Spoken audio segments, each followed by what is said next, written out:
Salam sejahtera, terima kasih kerana bersama dengan saya di Nazilin Unity Channel. UMNO mungkin sudah lenyap jika bersama bersatu Perikatan Nasional. Itu sebabnya bersyukurlah UMNO kerana mereka tidak terjebak menyertai kerajaan Perikatan Nasional dalam kemelut politik pada waktu pembentukan kerajaan perpaduan dulu.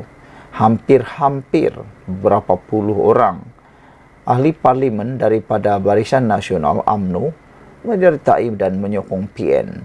Nasib baiklah pada waktu itu Zahid yang masih berfikiran waras, Zahid yang masih berfikiran betul, Zahid yang masih lagi berpegang pada prinsip memperjuangkan UMNO dan bukan dengan kebencian, dendam dan bukan untuk merebut jawatan, akhirnya menyelamatkan UMNO. UMNO mungkin tidak ada lagi hari ini jika memilih menubuhkan kerajaan perpaduan bersama-sama Parti Pribumi Bersatu Malaysia Bersatu dan Perikatan Nasional PN selepas pilihan raya umum ke-15 lalu. Naib Presiden UMNO, Datuk Seri Mohammed Khalid Nordin berkata, tindakan UMNO bersetuju untuk menubuhkan kerajaan bersama-sama Pakatan Harapan PH dilihat tepat menerusi pembentukan jajaran politik baharu tanah air.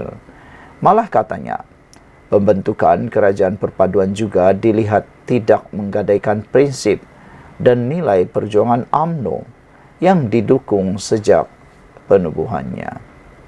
Semua pihak dalam UMNO di negeri ini perlu faham, parti itu diasaskan sebagai perjuangan kebangsaan yang berjaya memberikan kemerdekaan dan membawa pembangunan di negara ini. UMNO adalah parti yang berasaskan perjuangan nasionalisme dan bukan perjuangan untuk negeri dan tidak sekali-kali meminggirkan atau meninggalkan perjuangannya walaupun berada dalam kerajaan perpaduan. Dalam kabinet, kita akan cakap terus terang. Boleh kita kata boleh, tidak boleh kita kata tidak boleh, katanya lagi. Mohammed Khalid berkata demikian ketika berucap merasmikan mesyuarat perwakilan UMNO bahagian Pasir Gudang di Dewan Besar Universiti Kuala Lumpur, Serih Alam di sini pada Sabtu. Mohammed Khalid berkata demikian bagi mengulas usul dari beberapa UMNO bahagian di negeri ini, antaranya di Tenggara dan Keluang, yang mahu parti itu memutuskan hubungan dengan Pakatan Harapan, terutama DAP kerana dilihat merugikan UMNO dan orang Melayu. Dalam masa sama, Mohammed Khalid mengakui, sebelum ini DAP banyak menyentuh pelbagai perkara berkenan sensitiviti orang Melayu tetapi sekarang tidak lagi. Ini kerana menurutnya, DAP perlu berfikir banyak kali sebelum membuat kenyataan kerana sudah bersama-sama UMNO dalam kerajaan. Saya ingat kita tidak boleh kembali semula untuk 30, 50 atau 60 tahun lagi. Kita tidak akan ke mana dan akan lenyap dalam politik tanah air kerana ingat itu, kata beliau lagi. UMNO nak keluar daripada kerajaan perpaduan macamlah kuat sangat, kata beliau lagi.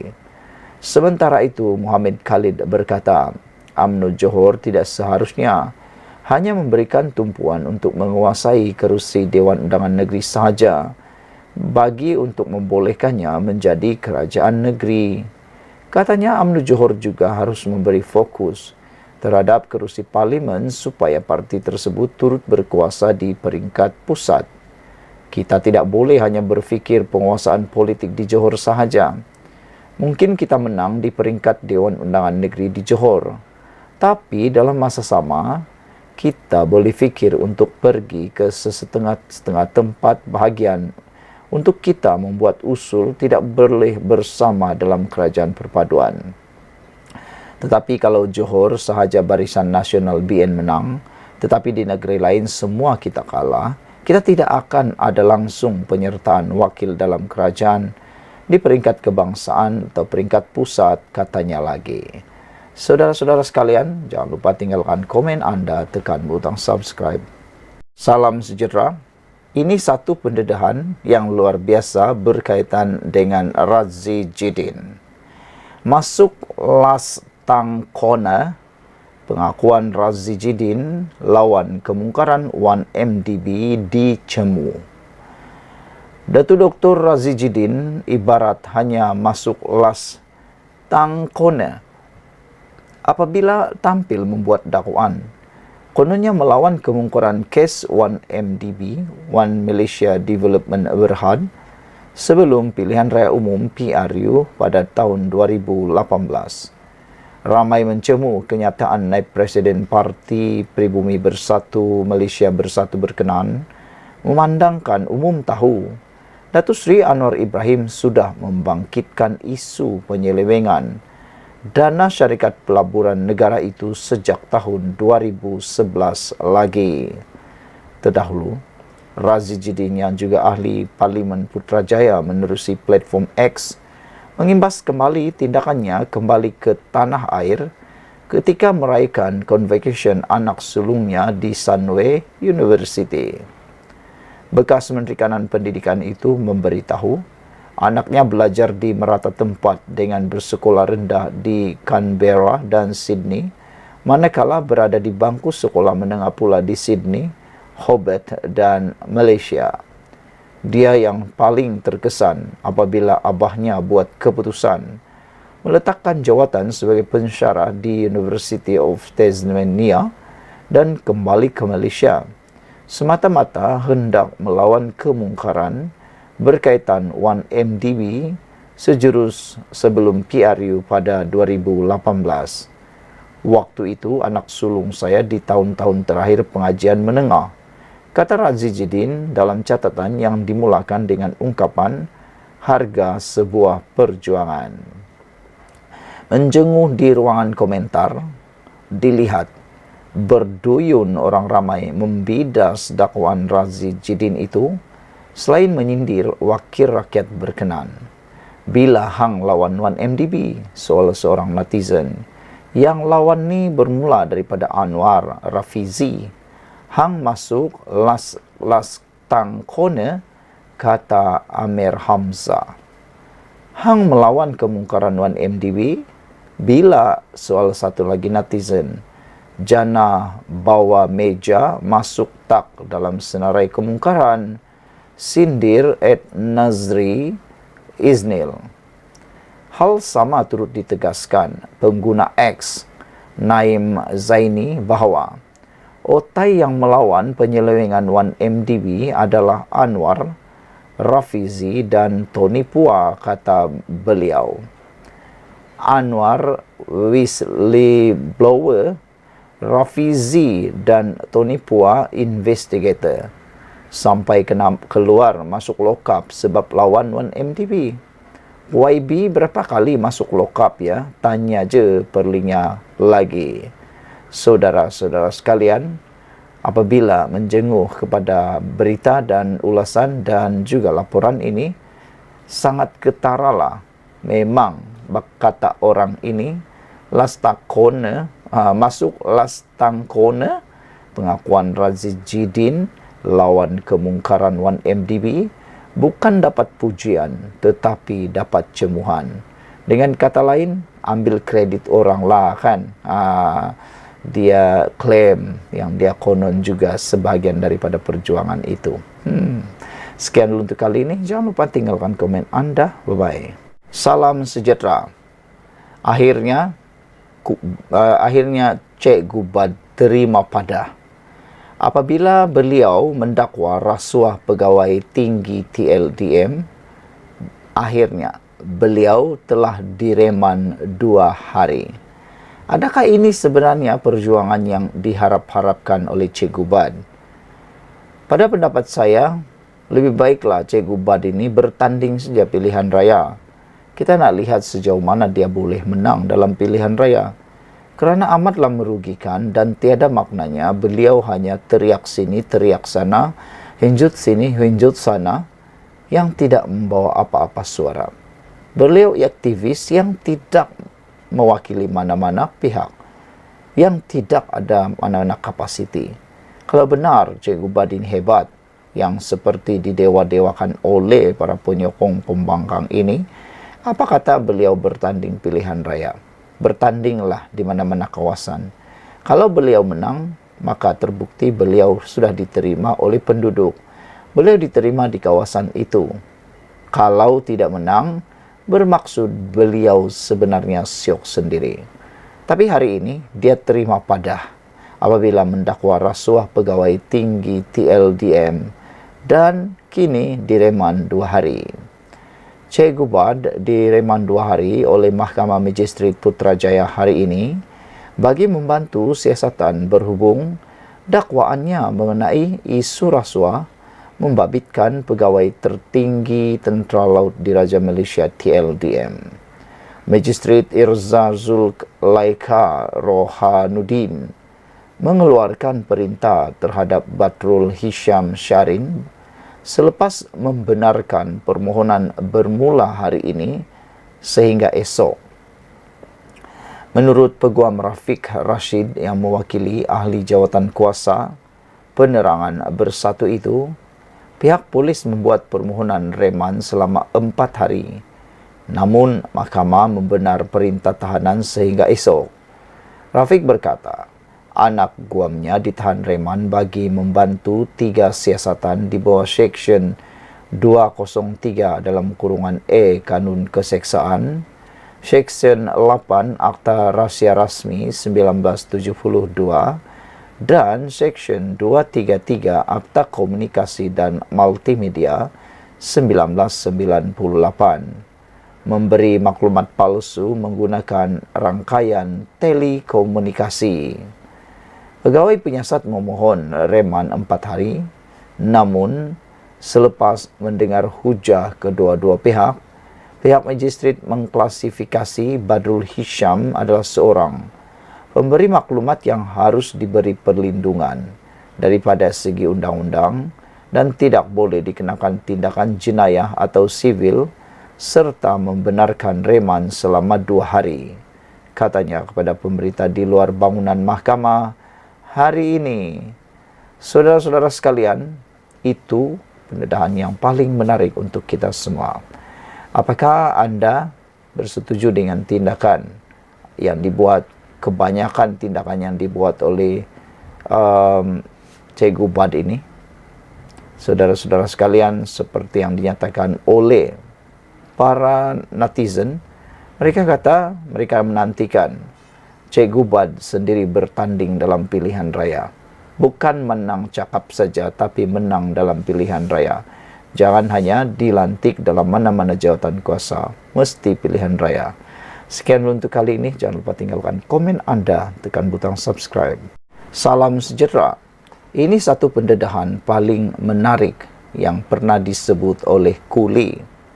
Kuli kata, Malaysia sebenarnya monyet, tidak pernah jadi harimau Asia.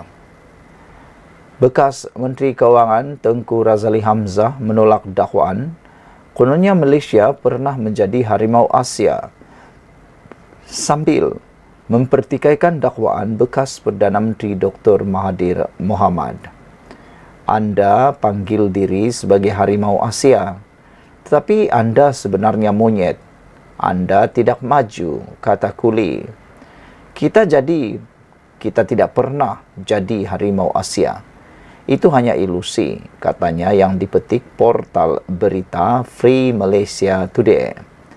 Razali yang berkhidmat sebagai Menteri Keuangan dari 1976 hingga 1984 menafikan tanggapan kononnya Malaysia suatu ketika dahulu adalah kuasa ekonomi besar di Asia bersama Korea Selatan, Taiwan, Hong Kong dan Singapura. Katanya Malaysia tidak boleh membuat dakwaan sebagai harimau Asia memandangkan negara membiayai hampir keseluruhan projeknya termasuk empangan dan lebuh raya disebabkan pelabur asing menjauhi negara ini. Razali berkata, bagaimanapun ada pihak berpandangan Malaysia telah sampai menjadi negara kaya dan maju. Pada tahun 2018, Mahathir ketika menjadi Perdana Menteri buat kali kedua mengumumkan Malaysia akan kembali menjadi ekonomi harimau Asia. Dia mengulanginya setahun kemudian ketika melancarkan rancangan kerajaan bagi pembangunan ekonomi menjelang tahun 2030. Bagaimanapun, pakar ekonomi Madeline Burma mempertikaikan label harimau Asia itu. Sebaliknya, katanya, Malaysia hanya layak digelar harimau kecil atau naga kecil. Saudara-saudara sekalian, apabila kita melihat apa yang disebut oleh Kuli ini, memang agak sensitif dan menarik telinga kita untuk cuba membaca, mendengar. Tapi apakah kebenaran benar atau tidak seperti yang didedahkan oleh Kuli ini? Betulkah Malaysia sebenarnya monyet, tidak pernah jadi harimau Asia? Kalau anda setuju, anda boleh tuliskan dalam ruangan komen berkaitan isu itu, kerana mungkin anda sependapat dengan bekas Menteri Kewangan Tengku Razali Hamzah atau Kuli, kerana beliau menolak bahawa Malaysia pernah menjadi harimau Asia. Beliau sambil mempertikaikan dakwaan bekas Perdana Menteri Dr. Mahathir Mohamad. Kata Kuli, kalau anda panggil diri sebagai harimau Asia, tetapi anda sebenarnya monyet, anda tidak maju, katanya. Perkataan atau kenyataan anda tidak maju yang disebut oleh Kuli ini adalah sangat subjektif. Benarkah negara kita tidak maju? Kita tidak pernah jadi harimau Asia. Itu hanya ilusi, kata Kuli. Sebelum kita berpisah, jangan lupa tinggalkan komen anda. Sila tekan butang subscribe, ikuti terus ulasan selepas ini. Salam sejahtera. Ini jawapan Aiman Atira terhadap tuntutan dan arahan supaya beliau meletakkan jawatan kerana dikatakan sebagai telah memaluhkan amanah. Aiman Atira tidak mahu layan Mazli Malik, walaupun Mazli Malik menggesa beliau berundur dan letak jawatan. Timbalan Menteri Perumahan dan Kerajaan Tempatan Aiman Atira Sabu enggan melayan gesaan supaya dia melepaskan jawatan sebagai wakil rakyat susulan tindakannya hadir ke majlis penyampaian sumbangan kepada sebuah sekolah vernacular di Sepang yang dianjurkan sebuah syarikat pengeluar bia. Menganggap insiden berkenan sebagai tiada isu, Aiman berkata, dia telah pun mengemukakan permohonan maaf kerana kekhilafan berkenan yang didakwanya tidak disengajakan. Kata beliau, saya tak mahu terheret dengan benda yang sebenarnya tak ada isu. Saya sebenarnya telah mengemukakan permohonan maaf saya seandainya telah melakukan kekhilafan. Selebihnya itu, kita perlu maju terus menumpukan kerja kita. Rakyat perlu pembelaan, katanya. Rakyat memerlukan perkhidmatan, katanya dalam satu sidang media di Puchong hari ini yang disiarkan portal media tempatan. Semalam, bekas Menteri Pendidikan Mazli Malik menyarankan agar Aiman Atira meletakkan jawatan sebagai ahli Parlimen Sepang susulan kehadirannya pada acara kutipan dana sekolah Cina yang melibatkan jenama minuman keras. Mazli yang juga ahli Majlis Pimpinan Pusat PKR berkata, penglibatan Aiman selaku Ketua Wanita Amanah dalam acara itu insiden yang memalukan dan menjatuhkan imej parti berkenan. Islam Rahmah yang dibawa oleh Amanah tidak pernah sekali-kali bermaksud menghalalkan arak dalam acara sekolah, kata Mazli Malik. Mengulas lanjut, Aiman Atira berkata, tumpuannya kini untuk menjalankan tugas yang telah diamanahkan kepadanya. Kita di peringkat KPKT banyak kerja lagi. Kita perlu beri tumpuan. Menjadi keutamaan saya untuk beri perkhidmatan terbaik kepada rakyat selaku timbalan menteri salah satu kementerian besar yang memerlukan santunan kepada rakyat tanpa mengira kaum di seluruh negara, katanya. Tak perlu ikut lawan keruhkan isu. Sementara itu, Ketua Wanita Amanah Awan Wilayah Persekutuan, Rafiza Askolani, pada kenyataan berasingan berkata, isu melibatkan Aiman tidak perlu dipanjangkan, apatah lagi dia telah pun mengaku khilaf. Rafiza berkata, gesaan Mazli Malik supaya Aiman meletakkan jawatan tidak berasas. Tidak perlu nak sarankan sehingga Aiman Atira letak jawatan. Dia telah pun memohon maaf, katanya. Fokus pada isu dan kerja-kerja yang lebih utama berbanding memanjangkan perkara seperti ini.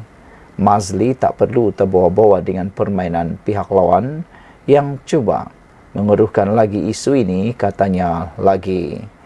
Ada dua komen daripada netizen berkait isu ini. Kata Purple Mouse, Mazli dah boleh isi borang Perikatan Nasional sama ada bersatu atau PAS. Bila dah mula, eloklah dia pergi. Jangan layan dia. Dia cemburu tiada apa-apa jawatan, kata Purple Mouse. Kotaro Minami kata, ya betul. Tak perlu hirau dengan bekas Menteri Kasut Hitam yang kurang cerdik itu. Hanya pandai sembang. Sebelum ni, apa sumbangan dia kepada negara, kata Kotaro Minami. Sekian dulu untuk kali ini. Jangan lupa tinggalkan komen anda. Bye-bye. Salam sejahtera. Terima kasih kerana bersama dengan saya di Nazilin Unity Channel. Hari ini sekali lagi berkait dengan isu Adun Rembia yang telah berani lompat parti menyertai parti PAS. Persoalan sekarang ialah mampukah beliau membayar denda 100 juta yang dikenakan oleh parti UMNO kepada beliau. Kalau beliau tidak mampu bayar, bermakna beliau mungkin boleh diisytiharkan muflis, dan secara otomatiknya apabila beliau sudah diisytiharkan muflis, apabila tidak mampu membayar hutang atau denda, beliau boleh dianggap hilang kelayakan memegang ahli Dewan Undangan Negeri untuk Adun Rembia. Jadi dengan itu dikatakan bolehlah disebut sebagai beliau yang dikejar tak dapat yang digendong kini berciciran. Keadaan muflis itu boleh wujud apabila beliau tidak mampu membayar denda itu kalau beliau kalah di dalam tuntutan di mahkamah. Yang menjadi persoalan kita ialah siapa yang akan bantu beliau mendapatkan 100 juta ringgit itu. Kalau beliau memang memiliki 100 juta ringgit itu, ini pasti akan mendapat perhatian yang meluas oleh LHDN. Dari mana uang itu? Kenapa mungkin tidak diisytihar? Dan kekayaan itu sudah diisytihar dalam bentuk cukai ataupun belum? Kalau tidak, ini akan membuat masalah yang sangat besar kepada diri beliau sendiri. Satu saja harapan yang beliau mungkin boleh dapatkan menurut satu hantaran sinis ialah beliau boleh mengusung Tin Milo meminta bantuan untuk membayar 100 juta denda tersebut. Ahli Dewan Undangan Negeri Adun Rembia kini minta bantuan tabung Milo PAS. Saudara kena minta bantuan tabung Milo PAS, kata Harapan Daily. Adun Rembia kena minta bantuan tabung Milo PAS. Ahli Dewan Undangan Negeri Adun Rembia dari UMNO, Datuk Muhammad Jailani Khamis, dinasihatkan untuk mendapatkan bantuan PAS atas tindakannya melompat parti. Saranan sinis itu susulan perjanjian dan aku janji ditandatangani oleh semua calon Barisan Nasional BN yang menang pada pilihan raya wajib membayar denda 100 juta ringgit kerana mengkhianati parti. Adun Rembia kena minta sokongan kepada PAS melalui tabung Milo yang mungkin digerakkan ke seluruh negara untuk memastikan cukup 100 juta, kata seorang TikTokers. Pada 16 Julai lalu, Setiausaha Agung PAS Datuk Seri Taqiyuddin Hassan mengumumkan Muhammad Jailani yang sebelum ini digantung keahlian dalam UMNO sah menyertai PAS berkuat kuasa Jun tahun lalu. Jailani menang pilihan raya umum ke-14 PRU 14 atas tiket PKR. Dia adalah antara 4 adun Pakatan Harapan PH yang melompat menyokong Barisan Nasional bagi mengambil alih pentadbiran negeri pada Mac 2020. Wakil rakyat berkenaan dikatakan dipecat PKR sebelum mengumumkan menyertai UMNO bagi membolehkan dipilih bertanding semula mewakili Barisan Nasional pada pilihan raya PRN pada 20 November tahun 2021. Jadi, apa cerita selepas ini? Apa pula pendapat anda? Adakah dengan mengusung Tin Milo dapat membantu menyelesaikan masalah adun rembia ini? Ada netizen kata, terimalah hukuman itu. Terimalah hukuman yang setimpal itu. Berkata pepatah, kata mereka, sudah jatuh di timpa tangga, terkeluar daripada mulut buaya, masuk pula dalam mulut singa. Apa pendapat anda? Sekian untuk kali ini. Kita jumpa lagi. Bye-bye.